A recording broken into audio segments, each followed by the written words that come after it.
NCAA unequivocally supports transgender student athletes. As female athletes around the country fight to keep biological men from competing with them, the National Collegiate Athletic Association has announced its unequivocal support for transgender student athletes.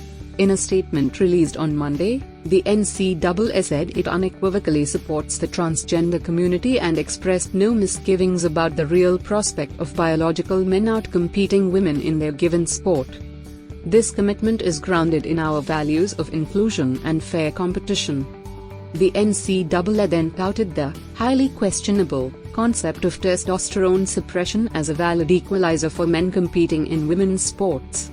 The NCAA has a long-standing policy that provides a more inclusive path for transgender participation in college sports. Our approach, which requires testosterone suppression treatment for transgender women to compete in women's sports, embraces the evolving science on this issue and is anchored in participation policies of both the International Olympic Committee and the US Olympic and Paralympic Committee. Inclusion and fairness can coexist for all student athletes, including transgender athletes, at all levels of sport. Our clear expectation as the association's top governing body is that all student athletes will be treated with dignity and respect. We are committed to ensuring that NCAA championships are open for all who earn the right to compete in them.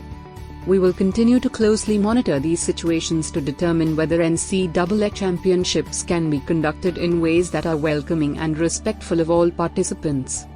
Unfortunately, as I have studied this legislation and conferred with legal experts over the past several days, I have become concerned that this bill's vague and overly broad language could have significant unintended consequences, Noem said in a letter to state lawmakers after vetoing the bill. I am also concerned that the approach House Bill 1217 takes is unrealistic in the context of collegiate athletics.